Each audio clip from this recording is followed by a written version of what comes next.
성경 공부하시겠습니다. 지금 함께 하실 말씀은 신약성경 고린도후서 9장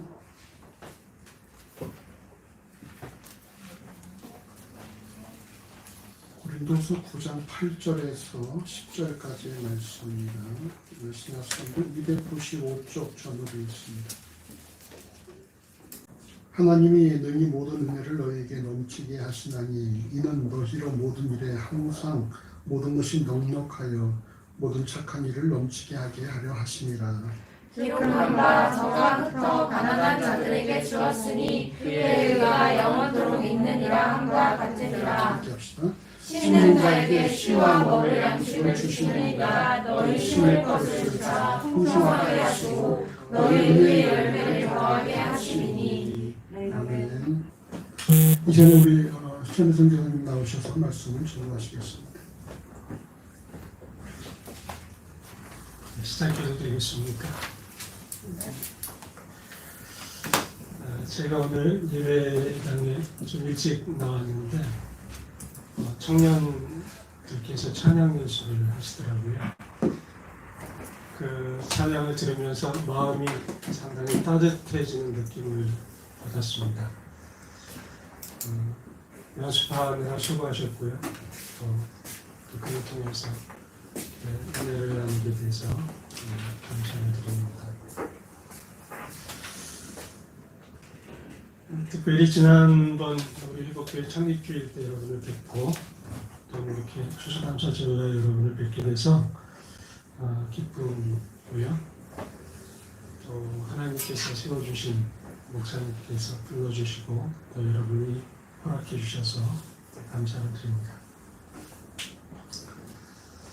저는 요즘에 파주라는 곳에서 한 선교관에 머물고 있습니다. 농촌 마을에 있어요.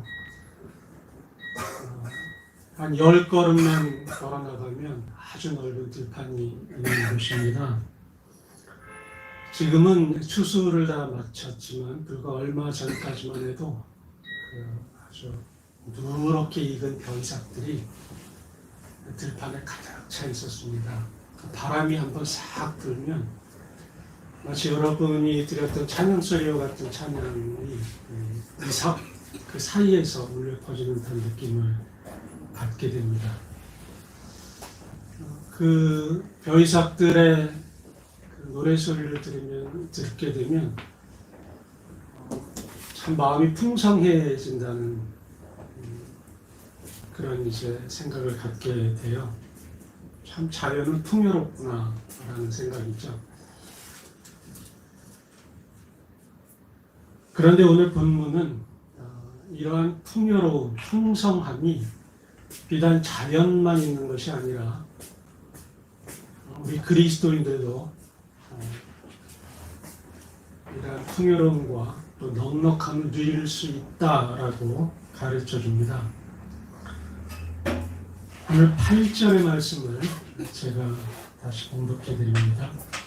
하나님이 능히 모든 은혜를 너희에게 넘치게 하시나니 이는 너희로 모든 일에 항상 모든 것이 넉넉하여 모든 착한 일을 넘치게 하려 하심이라 라는 말씀이죠. 그리스도인이라고 한다면 이 넉넉함을 누리는 것이 당연하다라는 말씀이죠. 이때 말하는 넉넉함은 단지 경제적인 것만을 뜻하지 않습니다. 마음의 넉넉함, 환경의 넉넉함, 육체적인 넉넉함, 모든 면에서의 넉넉함을 이야기하는 것이죠. 오늘은 이 모든 것을 다루지는 못하고 이 가운데 그 경제적인 넉넉함 그리고 그것이 주는 마음의 넉넉함 정도를 함께 나누고자 합니다. 말씀의 제목은 넉넉한 삶입니다. 뭐라고요? 넉넉한 삶. 그렇습니다. 넉넉한 삶입니다. 자, 이제 여러분에게 한 가지 질문을 드립니다. 여러분은 넉넉한 삶을 지금 살고 계십니까? 올해는 코로나의 해죠. 한 해가 시작되면서부터 지금까지 코로나 사태가 계속되고 있는데요. 특별히 경제적인 넉넉함, 혹시 여러분의 삶 가운데 나는 조금 쪼들린다, 나는 넉넉하지 않다라고 생각하고 살고 있지는 않으십니까? 마음속으로 한번 대답해 보세요. 둘 중에 하나겠죠. 그래, 나는 조금은 부족해, 넉넉하지 못해 라고 대답하는 분도 있겠고, 어떤 분은 아니야, 나는 지금 경제적으로 넉넉해 라고 말씀하는 분도 계실 겁니다. 이 두 가지를 또 오늘 본문에서 다 다루어야 하는데 이것도 시간이 많이 들기 때문에 한 가지만 다루겠습니다. 특별히 경제적으로 넉넉하지 못하다라고 느끼는 것이 이 땅을 사는 거의 대부분의 사람들이기 때문에, 그리고 저도 아마 둘 중에 좀 부족해라고 느끼는 사람 가운데 하나이기 때문에 나는 경제적으로 넉넉하지 않아라는 부분만 다루겠습니다. 자, 이제 두 번째 질문. 성경은 우리로 하여금 그리스도인은 넉넉한 삶을 살 수 있다라고 하는데, 그럼 이런 질문이 생기죠. 어떻게 해야 우리는 넉넉한 삶을 살 수 있을까? 라는 질문 말입니다. 여러분, 어떻게 해야 넉넉한 삶을 살 수 있나요? 이것도 마음속으로 한번 대답해 보십시오. 일반적인 대답은 이것일 것입니다. 돈을 많이 벌면 되지. 돈이 많으면 넉넉하잖아. 그래서 그에 대한 부수적인 대답이 대기업에 다니면 좀 넉넉할 수 있어. 아니야. 강남에 빌딩 몇 채만 가지고 있으면 넉넉할 수 있어. 이런 대답을 우리는 쉽게 접하게 됩니다.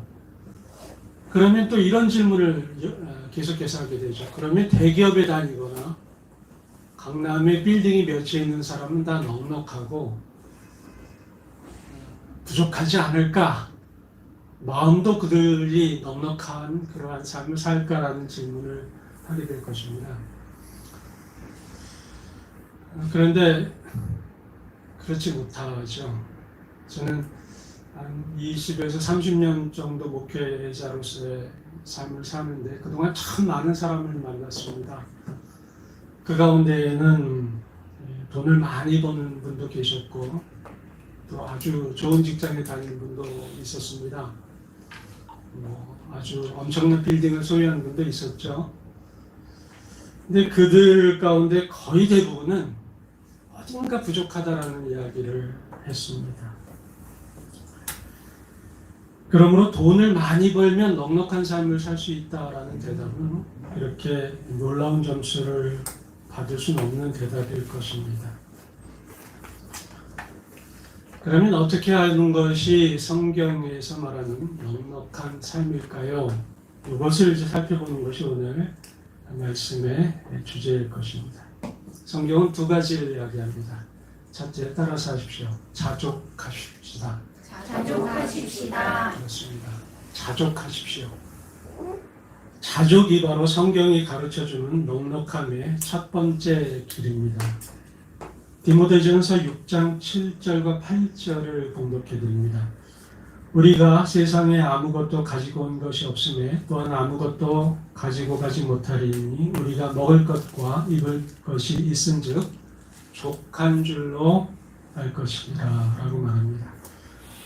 또한 히브리서 13장 5절을 보면 돈을 사랑치 말고 있는 바를 족한 줄로 알라라고 말합니다. 성경은 우리로 하여금 족하게 여기며 살라라고 말하죠. 여러분, 아무리 부자라 하더라도 자기가 부족한 것이 있다라고 여긴다면 그는 여전히 목마르며 넉넉하게 살지 못하는 사람입니다. 얼마 전에 한국에서 제일 부자인 분이 돌아가셨죠. 누군지 아실 것입니다. 저는 그분이 이 땅을 떠났다는 그 보도를 접하면서 몇 가지 생각을 해봤어요. 지금 그분의 영혼은 어디에 있을까? 거기에 대해서 지금 이야기하고 싶지는 않습니다. 다만 이 자리에서 말하고 싶은 것은 그분의 아드님에 관한 것이에요. 그 아드님도 엄청난 부자죠. 아마 아버지를 이어서 한국에서 손꼽히는 부자일 것입니다. 그런데 최근에 여러분이 접한 소식에 의하면 그분이 이제 부친의 어떤 돌아가심을 준비하는 상속의 과정 미리미리 준비하셨던 모양입니다. 아버지의 기업을 이어받기 위해서는 이제 회사를 상속받아야 하는데 상속받으려면 어떤 이제 방법들이 필요하죠. 그때 이 자금을 적절치 않은 방법으로 끌어다 쓴 것이 지금 문제가 되고 있습니다. 그로 인해서 많은 사람들이 재판을 받았고 또 실형을 살고 있는 분도 있는 것으로 알고 있습니다. 저는 그 아드님의 그 삶을 보면서 저분은 한국에서 정말 손꼽히는 재력가 이미 틀림없는데 또 그분이 지금 가지고 있는 돈만 쓰더라도 평생을 정말 방탕하게 살아도 부족함이 없을 텐데 하루에 3끼가 아니라 100끼니를 먹으며 살아도 충분하게 먹고 살 그럴 돈이 있는 분임에도 불구하고 왜 그는 올바르지 못한 방법으로 돈을 쓰려고 했을까? 그것도 그 돈이 일반적인 돈이 아니라 국민의 어떤 그 연금과 노후를 준비하는 그 돈을 가져다 쓰려고 했을까? 그런 질문을 했습니다. 물론 잘잘못은 나중에 가려지겠지만 저는 그 보도를 접하면서 이런 결론에 도달했습니다. 그렇다. 그분은 돈이 많다. 그거는 변함없는 사실이지만 그러나 그분이 넉넉한 삶을 살지는 못하고 있다. 왜?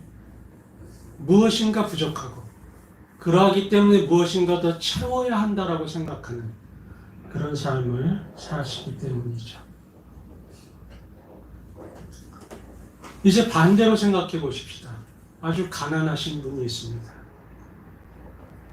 성경을 통해서 그래 자족해야 돼 라는 말씀을 들었어요. 그래서 매일 거울을 보면서 이야기합니다. 나는 충분해. 나는 경제적으로 만족해 라고 외칩니다. 그런데 당장 월세를 내야 하고 당장 핸드폰 값을 지불해야 합니다. 그런데 그런 돈이 없어요. 그러면 그분은 넉넉한 삶을 살고 계실까라는 거죠. 그런 삶을 또 넉넉한 삶이라고 이야기할 수는 없을 것입니다. 그럼 도대체 어쩌란 말이냐라는 거죠. 어떻게 하여야 넉넉한 삶을 살 수 있느냐? 성경은 자족하라고 말하는데 어떻게 하는 것이 자족한 삶이냐라는 겁니다. 이 답을 찾기 위해서는 본문을 통해서 우리가 공통적인 어떠한 단어 하나를 발견해야 합니다. 우리 8절을 다시 한번 같이 읽어보실까요? 8절 시작. 하나님이 능히 모든 은혜를 너희에게 넘치게 하시나니 이는 너희로 모든 일에 항상 모든 것이 넉넉하여 모든 착한 일을 넘치게 하려 하시니라. 그렇습니다. 이 문장의 주어를 살펴보십시오. 이 넘치게 하는 것, 넘치게 하는 존재가 바로 누구인가? 그것은 우리가 소유하고 있는 어떤 재산의 규모가 아니라 바로 하나님임을 이야기하고 있습니다. 하나님께서 모든 은혜를 넘치게 하시고 모든 일에 항상 모든 것에 넉넉하게 하신다 라는 것이 본문의 이야기입니다. 계속해서 10절을 함께 읽어볼까요? 시작. 심는 자에게 씨와 먹을 양식을 주시는 이가 너희 심을 것을 주사 풍성하게 하시고 너희 의의 열매를 더하게 하시리니. 그렇습니다. 심을 씨와 먹을 양식을 어떻게 한다고요? 주시는 이가 있다라고 말합니다. 심을 씨는 우리가 미리미리 준비하고 먹을 양식도 우리가 열심히 일해서 버는 나의 능력으로 무엇인가 만들어지는 것, 이것이 당연한 그런 생각이지만 성경은 뭐라고 이야기하느냐? 이것조차도 하나님께서 주신 것부터 시작한다라고 말합니다. 그렇습니다. 자족하는 것이 넉넉한 삶을 사는 아주 중요한 열쇠인데 이 자족함을 위해서 우리가 먼저 알아야 할 것은 하나님께서 공급하신다는 사실입니다. 사람은 본능이 있어요. 그 본능 가운데 하나는 여유를 갖고 싶어 하는 것입니다. 미래가 불확실하기 때문에 사람은 여유분을 갖고자 합니다. 그 무엇인가 준비된 것이 있어야 사람은 안정감을 누리게 되고 나는 넉넉해 라고 말하는 거죠. 누가복음 12장을 보면 한 부자가 등장을 합니다. 여러분 잘 아시는 예화죠. 한 부자가 있었습니다. 그 부자는 말 그대로 부자, 재물이 많은 사람이었어요. 그런데 어느 해에는 아주 수확을 많이 거두게 되었습니다. 쌓아둘 곳이 부족합니다. 그래서 그는 이야기합니다. 곳간을 더 지어야겠다. 그래서 이 추수한 것들을 다 집어넣어야 하겠다. 그렇게 하고 난 다음에 그는 무엇을 하겠다고 말하냐면 누가복음 12장 19절에 이렇게 말합니다. 또 내가 내 영혼에게 이르되 영혼아 여러 해 쓸 물건을 많이 쌓아두었으니 평안히 쉬고 먹고 마시고 즐거워하자 하리라. 지금 이 사람은 이렇게 평안히 즐거워하고 있는 상태인가요? 아닙니다. 아직은 새 곡간을 짓지 않았기 때문이죠. 그는 생각합니다. 새 곡간을 짓고 이러한 그 수확들을 다 집어넣으면 그러면 나는 넉넉하게 누릴 것이다라고 말하는 것이죠. 여유분이 존재하면 나는 넉넉하다라는 이야기입니다.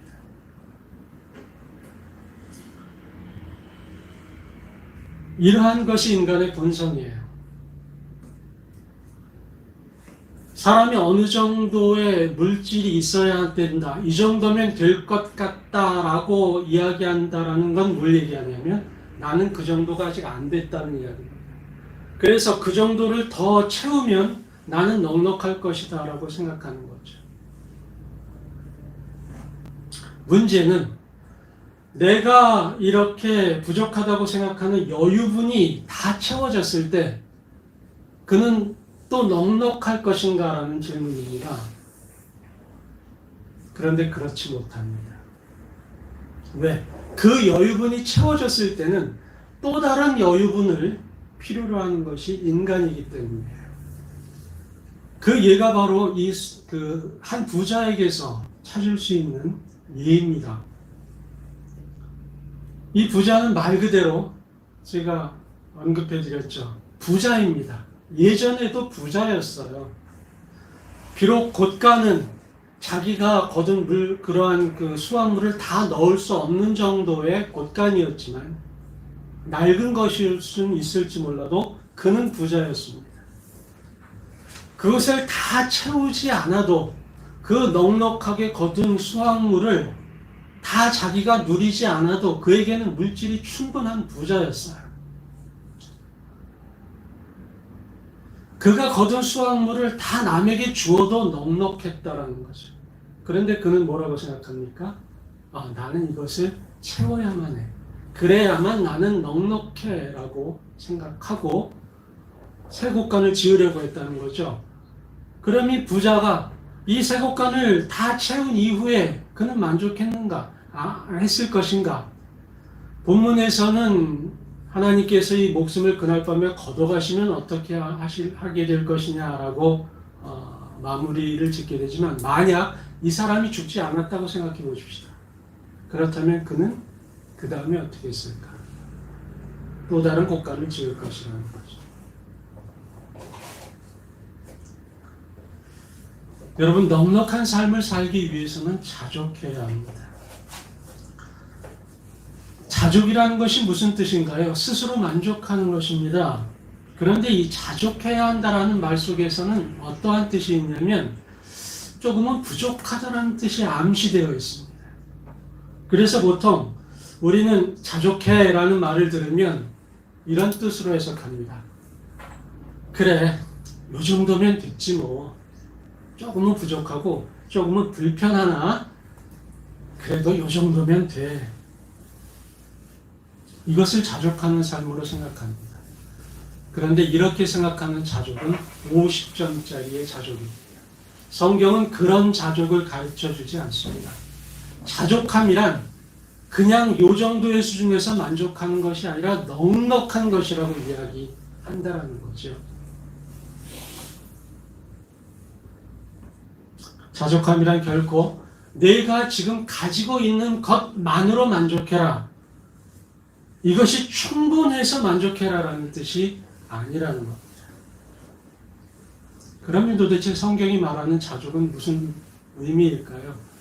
이것에 대한 힌트는 마태복음 6장 31절과 32절에 있습니다. 제가 봉독해 드립니다. 그러므로 염려하여 이르기를 무엇을 먹을까?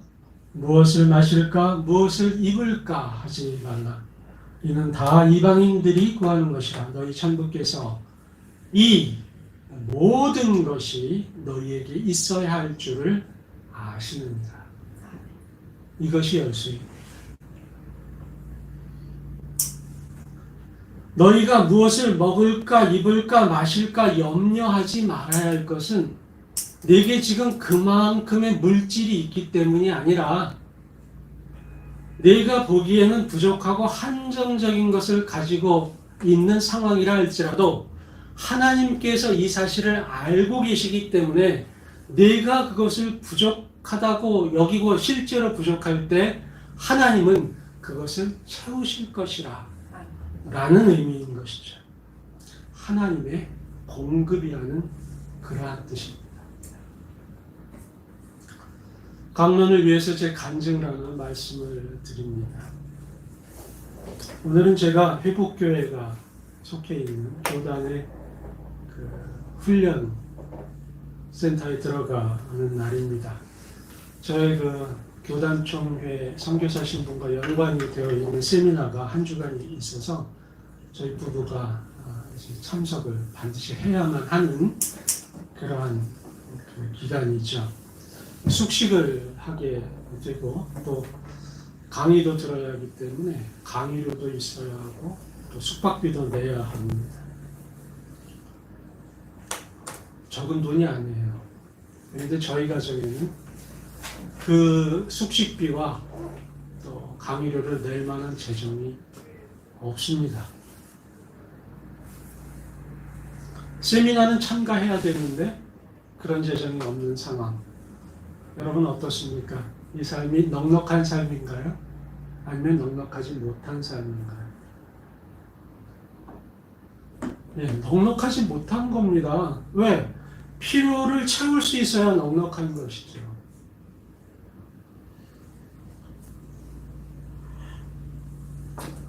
그러면 또 한 가지. 저는 오늘 우리 부부가 함께 이 훈련에 참여할 수 있을까요? 아니면 못 갈까요? 저 뒤에 트렁크짐이 있거든요. 답은 아실 겁니다. 아니 재정은 없는데 어떻게 들어가서 훈련 받는다는 뜻인가요? 그저 믿습니다. 그리고 가는 겁니까?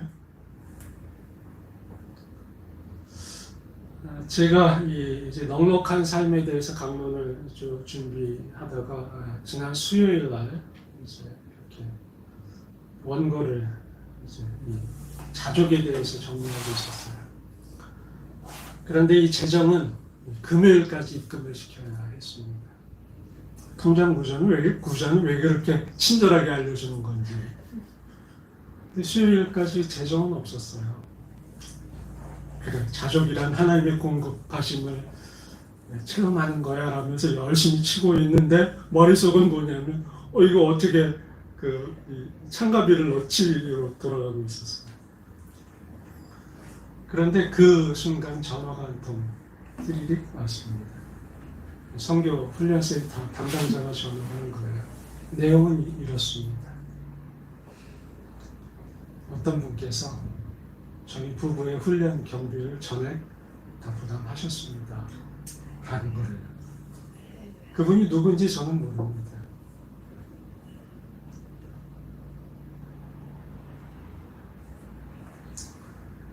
저희 가정은 생활비도 빠듯하고 훈련 경비는 더더욱이 충분치 없는 상황이죠. 그럼에도 불구하고 훈련에 참가. 왜 그렇습니까? 하나님께서 그 어떤 분을 통해서 채우시기 때문이죠. 여기서 또 이런 질문이 생겨요. 아니, 만약 누군가 그 훈련 경비를 부담하지 않았으면 어떻게 할 것인가? 정말 내가 필요할 때 하나님이 채우지 않으시면 어떻게 할 것인가라는 질문도 생기지 않습니까? 그 대답은 간단합니다. 저희의 그 참가비를 가령 누군가 채우지 않았다면 그 훈련 과정에 참여할 수 없을 것입니다. 그렇지만 성경은 확실하게 한 가지를 약속해 줍니다. 제가 교단총회 선교사의 신분과 관련해서 그것을 유지하기 위해서 이 훈련 과정이 필요한 것이라면 하나님은 이번에 세미나를 참가하지 않아도 또 다른 방법을 만드실 것이라는 거죠.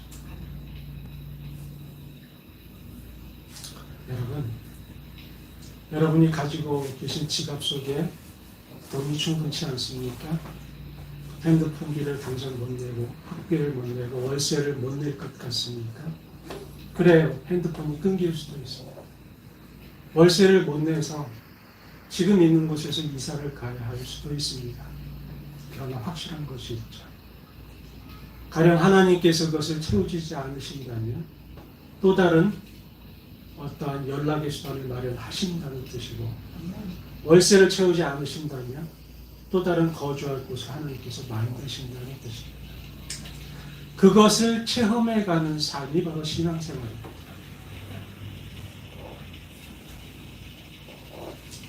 하나님께서는요, 저와 여러분이 이 땅에서 먹고 마시고 공부하고 사랑하고 결혼하고 직장 가고 혹은 노후에 무슨 일을 하고 이러한 모든 것이 우리에게 있어야 할 것을 알고 계세요. 아신다라고 말합니다. 이 말이 바로 어떤 것을 약속하느냐, 내가 공급하겠다라는 약속을 하신다는 거예요. 내가 너에게 공급할 것이다. 그러므로 내가 너에게 지혜를 주고 내가 너에게 공부할 수 있는 기회를 마련하고 내가 너로 하여금 사람을 만나게 하고 내가 너로 하여금 직장을 갖게 하고 내가 너로 하여금 훈련 경비를 담당하는 분을 감동하게 하겠다라는 것이 하나님의 약속이라는 것입니다. 여러분 결코 오해하지 마십시오. 자족하는 삶이란 나는 만족해, 나는 돈이 있어, 그것이 자족하는 삶이 아닙니다. 내가 생각하기에 부족한 것이라 할지라도 하나님께서 아심으로 하나님의 방법으로 채우실 것을 믿고 사는 삶, 이것이 바로 자족하는 삶입니다. 이렇게 영상을 찍으니까 굉장히 긴장되네요. 우리 담임 목사님 노고를 알 수 있을 것 같습니다. 둘째, 넉넉한 삶을 살기 위해서는 나누라고 말합니다. 따라서 하십시다. 나눕시다. 그렇습니다. 성경은 흩어 나누는 것이 넉넉하다라고 가르쳐 줍니다. 9절을 함께 읽습니다. 시작. 비록 금과 저가 흩어 가난한 자들에게 주었으니 그의 의가 영원토록 있느니라 그와 같으니라. 9절은 흩어 가난한 자들에게 주는 행위에 대해서 하나님의 의가 영원토록 있겠다라고 말합니다. 하나님은 나누는 일을 기뻐하십니다. 그것을 의로 여기십니다. 그러므로 하나님이 기뻐하시는 일에 하나님께서 채우시는 것, 하나님께서 참여하시는 것은 당연한 것입니다. 이와 연관된 말씀이 11절에 계속되고 있습니다. 11절을 봉독해 드립니다. 너희가 모든 일에 부요하여 너그럽게 연보함은 우리로 말미암아 하나님께 감사하게 하는 것이다. 여기에서 부요라는 단어가 등장하는데 이 단어를 개역개정 성경에서는 넉넉함이라고 번역하고 있습니다. 이 넉넉함은 무엇과 연결되어 있느냐? 연보와 연결되어 있어요. 연보라는 것은 오늘날 우리가 보통 헌금이라고 이야기하는 단어이기도 합니다. 여러분, 헌금이란 단어가 딱 나오게 되면 긴장하게 돼요. 아니, 저 선교사님이 지금 따로 하여금 헌금하라고 하는 뜻이구나 라고 먼저 생각하기 쉽습니다. 그러나 저는 그 말씀을 드리고 싶어 이 본문을 여러분께 말씀드리는 것은 아닙니다. 이 본문이 속해 있는 이 고린도후서 9장은 앞에 8장에서부터 계속 내용이 연결되고 있는데요. 이 8장과 9장의 그 전반적인 내용은 이렇습니다. 당시에 이제 예루살렘 교회에 커다란 어려움이 닥쳤어요. 가뭄과 기근으로부터 알려져 있는데 경제적으로 아주 곤란한 상황에 예루살렘 교회가 처해 있었습니다. 이 교회가 모교회잖아요. 이 소식을 고린도 교회도 듣고 이 마게도냐 교회도 들었어요. 그런데 이 마게도냐에서부터 먼저 모교회인 예루살렘 교회를 돕자라는 이런 운동이 벌어졌습니다. 그래서 헌금이 마련되기 시작했어요. 이 소식을 듣게 된 고린도 교회도 감동을 받게 돼서 함께 동참하게 됐죠. 이 과정을 설명하는 것이 이 본문이 속한 8장과 9장입니다. 그런데 여러분 앞에 부분 고린도후서 8장의 부분을 보면 바울이 마게도냐 교회의 경제적 상황을 묘사하는 부분이 나옵니다. 8장 2절을 제가 읽어드립니다. 환난의 많은 시련 가운데서 저희 넘치는 기쁨과 극한 가난이 저희로 풍성한 연보를 넘치도록 하게 하였느니라. 마게도냐 교회는요, 부자 교회가 아니었습니다. 환난의 많은 시련을 당하는 교회였고요. 또 가난한 교회였는데 그냥 가난한 것이 아니라 극한 가난 속에 있었던 그런 교회였어요.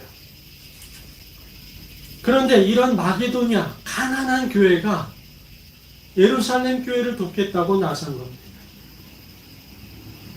왜일까요? 이들이 제정신이 아니었기 때문일까요?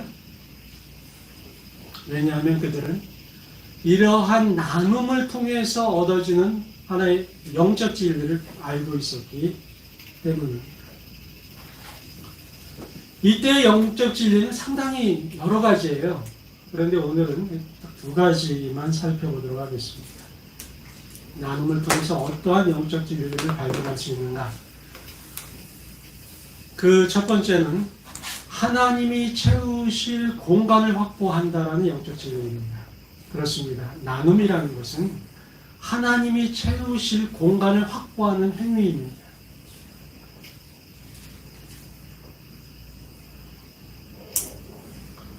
여러분, 극한 가난 속에 있는 마게도냐 교회, 그 교인들, 그들은 정말 생계가 막연했을 수도 있어요. 그런데 그 생계의 일부를 띄어가지고 예루살렘 교회에 보냅니다.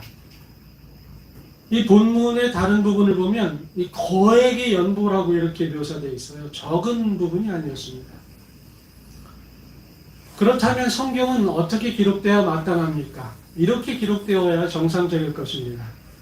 극한 가난에 시달렸던 마게도냐 교회와 교인들은 엄청난 헌금을 예루살렘 교회를 위해서 한 이후로 모두 다 굶어 죽었느냐. 이렇게 기록되어야 마땅할 것입니다. 그런데 성경은 뭐라고 얘기합니까? 마게도냐 교회는 엄청난 기쁨을 누렸다.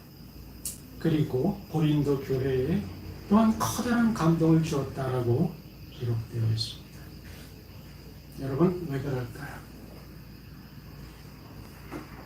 이것이 가능한 이유는 바로 나눔을 통해서 하나님의 채우심을 경험할 수 있었기 때문입니다. 여러분 이렇게 생각해 보십시다. 당시에 마게도냐 교인들에게 필요한 것이 열이라고 한번 생각해 보죠. 열입니다. 이것이 꼭 있어야 합니다. 그런데 예루살렘 교회가 극심한 가난 속에 어려움 속에 있다는 소식을 듣고 뚝 다섯을 떼어서 그들에게 보냅니다. 그러면 이제 얼마가 남나요? 5만 남습니다. 여러분 열이 있어도 부족한데 5이 떨어져 나갔어요. 그러면 이들은 어떻게 살아갈까요? 더 쪼들리게 살아요. 그런데 성경이 말하는 영적 진리는 뭐냐면 이 상황을 누가 알고 계시느냐? 하나님께서 알고 계신다는 거예요. 마게도냐 교인들에게 열개가 필요하다는 것을 하나님이 알고 계세요. 이 아신다라는 것은 이 5개가 나누어짐으로 생겨진 공백, 그 여백이 있음을 하나님이 아신다는 뜻입니다. 그래서 하나님은 이 5을 채우게 되십니다. 이때 저와 여러분이 마게도냐 교인들이라고 생각해 봅시다. 분명히 부족한 5의 그러한 상황인데 어느 날 보니까 5이 딱 채워졌네. 여기에서 고백하는 게 뭘까요? 그렇다. 하나님께서 채우셨다는 것을 고백한다는 거죠. 그 고백의 크기는 어느 정도입니까? 5만큼의 고백인 것입니다. 자, 이제 마게도냐 교회가 이 10 중에 5을 하지 않고 3만 했다고 해봅시다. 그래서 7이 남았어요. 하나님은 얼마가 있어야 할 것을 아실까요? 열이 있어야 함을 아십니다. 그러면 하나님은 어떻게 이렇게 되죠? 얼마를 채우실까요? 3을 채우게. 자, 이제 마게도냐 교회가 하나만 보냈어요. 하나님은 얼마가 있어야 할 것을 알고 계십니까? 열입니다. 그럼 얼마를 채우실까요? 하나를 채우십니다.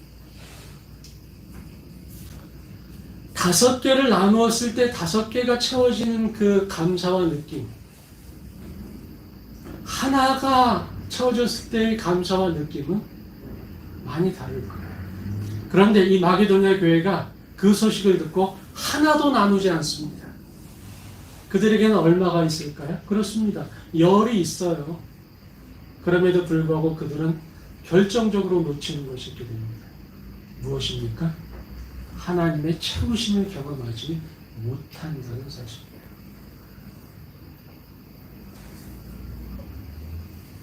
나눔이란 하나님의 채우심을 경험하는 것입니다.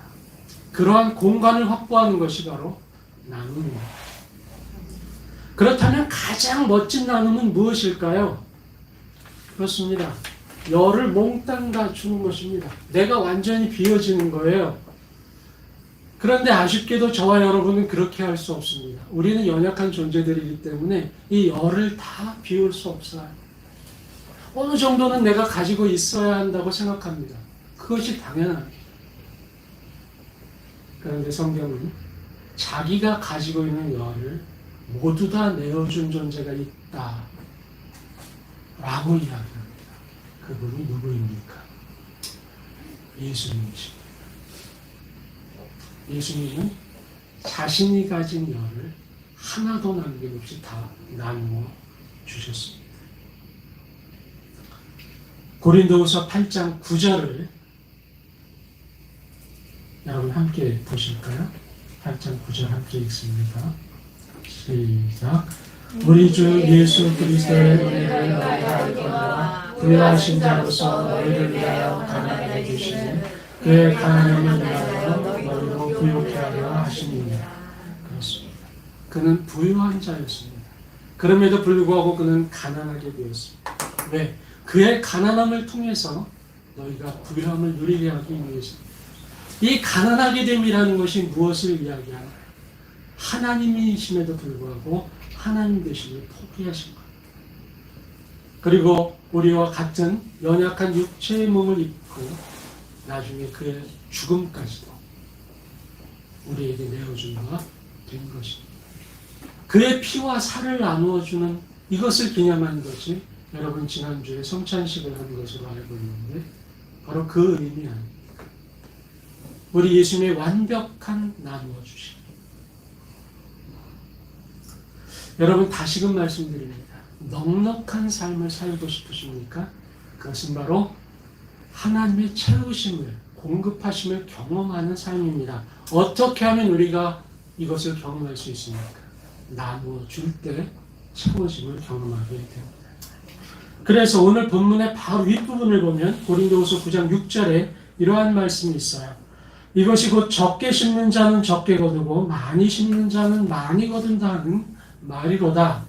이 말씀 오해하지 마십시오. 강론 중에 이런 용어를 써서 죄송합니다만 무슨 도박을 할 때 배팅을 많이 하면 많은 어떤 그 배당금을 얻고 이러한 뜻이 아닙니다. 많은 나눔을 하게 될 때 많은 거둠을 체험하게 된다라는 그러한 뜻이죠.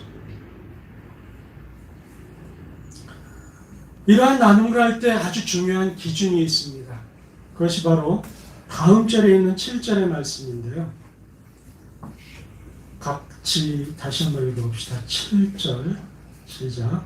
각각 그 마음에 정한 대로 할 것이요 인색함으로나 억지로 하지 말지니 하나님은 즐겨 있는 자를 사랑하십니다.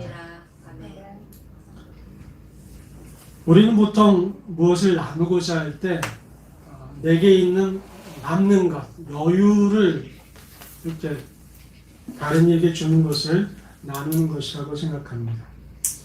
이것도 동일한 나눔이지만 이러한 나눔은 좀 어린 형태의 나눔입니다. 성숙한 나눔이란 내게 정말 필요한 것을 나누어 주는 것이 성숙한 나눔입니다. 얼마나 멋있습니다. 하나님께서 멋있습니까? 하나님께서 많이 채우심을 경험한다는 건 얼마나 놀라운 일인가요? 그래서 어떤 분은 그래 나는 많은 것을 드려야지 라고 하면서 빚을 내가지고 헌금하는 분도 계세요. 그러나 그것은 성경의 가르침과는 좀 다른 것입니다. 이러한 나눔을 함에 있어서는 잊지 말아야 할 하나의 기준인데 그것은 자신의 마음에 정한 대로 하는 것입니다. 인색함으로 하지 말라, 억지로 하지 말라라는 것은 자신의 믿음의 크기를 벗어나는 행위를 하지 말라라는 거예요. 여러분, 3살짜리 어린아이가 마라톤 하는 사람의 기쁨을 누리고자 한다고 하십시다. 그래서 이 3살짜리 어린아이가 마라톤 복장을 입고 도로 위를 뛰어다닌다고 생각해 보세요. 지극히 위험한 일입니다. 빚내서 헌금하지 마십시오. 또 하나님이 이것을 채우나 안 채우나 한번 시험해 봐야지 라고 생각하면서 나누지도 마십시오. 그것은 하나님을 업신여기는 일이라고 성경은 이야기합니다. 하나님은 저와 여러분의 믿음의 수준을 알고 계십니다.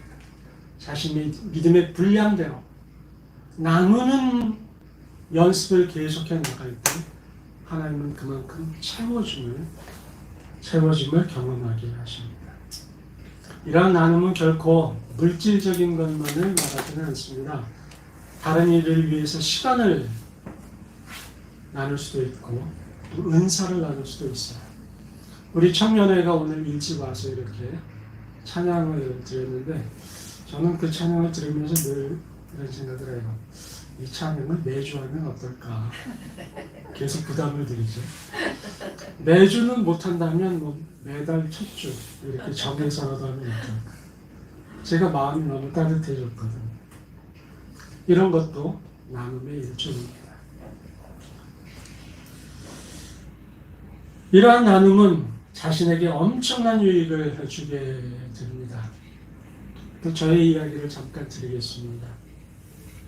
유튜브 채널 우리 회복TV 이야기를 잠깐 하죠. 지금 관리하는 사람이 접니다. 지금 영상 보고 계시는 분도 잊지 마십시오. 접니다. 지난 8월 중순부터 이제 대면 예배를 이제 드리지 못하게 됐죠. 그래서 우리 회복교회도 이제 온라인으로 이 실황을 전송해 주시더라고요. 저는 집에서 편히 앉아가지고 우리 손 목사님의 강론을 들을 수 있어 참 좋았습니다. 사실 목사님과의 교제가 벌써 막 30년 가까이 되는데 우리 목사님의 설교를 들은 것은 빨리 끝내라는 소리가 이제 들리는데 강론 한 페이지 남았습니다. 이제 그만해.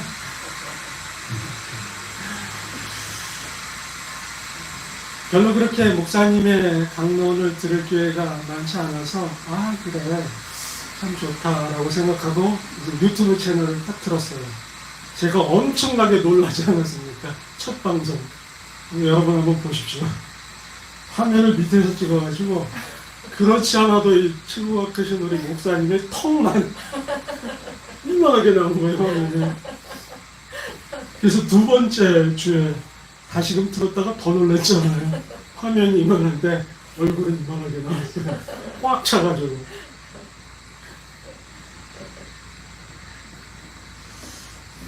유튜브 채널도 좀 썰렁하게 느껴지고 그래서 목사님께 부탁을 드렸어요. 제가 좀 관리해도 되겠느냐. 목사님께서 허락을 해 주시더라고요. 그래서 특별한 일정이 없으면 제가 월요일 아침에 파일을 다운로드 받아가지고 편집을 해서 오후 한 2시나 3시경에 업로드를 합니다. 한 14주 정도 된 것 같아요. 영상을 편집하려면 자세히 들어야 합니다. 그 가운데 본문이 나오는 함께 봉독하는 성경은 이제 이렇게 자막으로 싣기 때문에 그걸 놓치면 안 되거든요. 처음부터 끝까지 계속 듣고 또 자막도 신경 써서 넣습니다. 그런데 저는 매주 그 일을 반복하면서 엄청난 은혜를 받아요. 그냥 한 번 이렇게 강론을 듣는 것이 아니라 반복해서 들어보니까 너무너무 좋은 거예요. 그래서 매주마다 이제 스스로 고백하는 것은 이 강론 나 혼자 듣기는 너무 아깝다. 참 많은 사람이 들었으면 좋겠다. 이런 생각을 하게 됩니다. 어떻게 해서 저는 이러한 기쁨과 감사를 누릴 수 있게 되었나요? 저의 작은 나눔으로부터 시작됐기 때문입니다. 하나님이 주신 조그만 편집 기술, 이러한 것들을 주님을 위해서, 회복교회를 위해서 나누었기 때문에 저는 더 커다란 어떤 마음의 기쁨과 감사를 체험할 수 있는 것이죠. 기왕 회복TV 이야기가 나왔으니까 여러분에게 두 가지 부탁을 드립니다. 하나는 그 컨텐츠를 같이 만들었으면 좋겠어요. 지금 목사님 강론만 이렇게 올라와 있는데 좀 다양한 내용들이 있으면 좋겠다. 그래서 지난번에 여러분 찬양 동영상을 올렸더니 탕장 밑에 저작권법 위반 이렇게 딱 뜨더라고요. 그래서 올랐다 내렸습니다. 왜 저작권 위반이야? 했더니 그런 녹음성 같은 것들은 멜로디도 함부로 못 싣게 돼 있더라고요. 그래도 우리가 수익을 만들기 위해서 이런 회복TV라는 건 아니니까 한번 올려야 되겠다 이런 생각은 같습니다. 이렇게 찬양을 올린다든지 혹은 제가 좀 이런 건 좋겠다라고 생각하는 게 여러분 성경 공부하잖아요. 그때 여러분 각자 핸드폰들이 있으니까 이렇게 각자 자기 얼굴들을 찍을 수 있도록 좀 배치해놓고 성경 공부를 하는 겁니다. 그러면 자기가 발언할 때 자기 얼굴이 나오겠죠. 이러한 영상들은 편집하기 그렇게 어렵지 않으니까 이것을 모아서 이렇게 영상을 올리면 참석한 분들은 리뷰할 수 있어서 좋고 참석하지 못한 분들은 함께 공부할 수 있어서 좋고 이런 컨텐츠들 한 가지 예의일 뿐입니다. 여러분이 생각하시기에 좀 컨텐츠가 있으면 만드셔서 여러분의 신앙적 일상을 찍은 것도 좋고요. 그래서 회복교회의 어떤 TV를 좀 풍성하게 했으면 좋겠다라는 생각을 하게 됩니다. 두 번째 부탁은요. 영상 편집과 관련된 것입니다. 제가 지금 이것을 관리하는 데는 전혀 문제가 없습니다. 한국에 있기 때문에 시간도 많고 은혜도 많고 그러니까 하는데 문제가 없어요. 그런데 저의 믿음에 근거하면 언젠가 저는 선교지로 가야 하게 되고 그 선교지가 뭐 인터넷 상황이 좋을 수도 있지만 좋지 않을 수도 있어요. 하기 때문에 그게 언제인지는 모르겠으나 가장 좋은 것은 여러분 가운데 어떤 분이 그것을 하는 것입니다. 여러분 가운데 어느 분이 이미 그 유튜브나 이 영상 편집에 소위 말하는 도사이신 분도 계실 거예요. 또 전혀 못하는 분도 계실 겁니다. 한 가지 장담할 수 있는 것은 나는 이런 걸 전혀 못해라고 하는 분도 저에게 딱 한 주간만 이렇게 수강을 하시면 무료로 제가 제2의 도사를 만들어 드릴 수 있습니다. 그렇게 어렵지 않거든요. 특별히 여러분의 세대는 그 IT에 능한 세대이기 때문에 쉽게 영상 편집 기술이나 이런 것들을 활용하실 수 있을 것입니다. 뜻이 있으신 분이 있다면 손 목사님께 말씀해 주시면 좋겠고요. 또 뭐 제가 출퇴근하는 한이 있어도 파주에서 와서라도 여러분과 함께할 용의가 있습니다. 제가 또 홈페이지 어떤 작성이나 코드 같은 것들을 조금 할 줄 알거든요. 덤으로 또 알려드릴 수 있습니다. 마무리합니다. 이렇게 나눔이 주는 영적 진리는 바로 하나님께서 주시는 공간, 주실 수 있는 공간, 그 여백을 만드는 것인데요. 이 여백이 채워짐으로 인해서 이제 아주 놀라운 어떤 다음의 결론을 만나게 됩니다. 그것은 바로 이러한 채워짐은 감사로 연결된다는 것이죠. 이것이 오늘 그 9장 11절에서 강조하고 있는 내용입니다. 11절 함께 읽겠습니다. 시작. 너희가 모든 일에 부여하여 너희에게 연락하는 저희로 우리로 말미암아 하나님께 감사하게 하는 것이라. 그렇습니다. 너희가 모든 일에 부여하여 넉넉하여 너그럽게 연구하는 것, 이 넉넉함과 나누어줌은 무엇을 초래하게 되느냐? 감사함을 초래하게 됩니다. 이러한 나눔을 받은 예루살렘 교회는 어떠한 반응을 보였겠습니까? 고린도 교회와 마게도냐 교회에게 감사했을 것입니다. 그러면서 동일하게 하나님께 감사하게 되었을 거예요. 이 나눔이 없었다면 예루살렘 교회의 감사도 없었을 것입니다. 또한 이 마게도냐 교회와 이 고린도 교회도 이 나누어줌으로 하나님의 채우심을 경험하게 되고 그 채우심은 바로 또한 하나님께 감사하는 결과를 얻게 된다는 것이죠. 오늘이 추수감사절입니다. 여러분 올 한 해를 어떻게 보내셨습니까? 직장도 잘 안 잡혀, 수입은 줄어들어, 나는 이렇게 쪼들려 이렇게 사셨습니까? 그렇다면 자족하십시오. 하나님께서 채워주신다는 사실을 믿고 하루하루를 사십시오. 그것을 발견하게 될 때 우리는 자족하게 됩니다. 그리고 나누십시오. 하나님이 채우실 공간을 확보하십시오. 그 공간을 확보하고 채워짐을 경험하게 되면 감사라는 것이 자동적으로 발생하게 됩니다. 마치 제가 선교사로서 저의 평생을 하나님께 바치겠습니다라고 서원하고 20여 년을 이렇게 살아오는 동안 우리 회복교회를 통해서 많은 나눔과 섬김을 받았어요. 그래서 저는 늘 우리 교회를 생각할 때마다 감사하고 또 하나님께 감사합니다. 그리고 나의 모든 것을 바치고 살았기 때문에 늘 믿는 것은 뭐냐면 하나님께서 채우실 것이라는 것을 믿고 지금 넉넉하게 삽니다. 비록 이틀 후에 훈련 경비가 필요해서 그것을 입금해야 하지만 없더라도 넉넉합니다. 하나님께서 채워주심을 경험하고 또한 감사를 하게 됩니다. 넉넉한 삶, 넘치는 삶을 계속해서 경험해 나가시는 저와 여러분이 되기를 예수님의 이름으로 축원합니다. 아멘. 기도하십시오. 좋으신 하나님 은혜를 감사드립니다. 하나님께서 하나님의 말씀을 통해서 오늘도 교훈하여 주시고 특별히 우리로 하여금 넉넉한 삶을 살도록 인도하여 주시면 감사드립니다. 그렇습니다. 세상의 모든 사람들은 하나님이 어디 있느냐,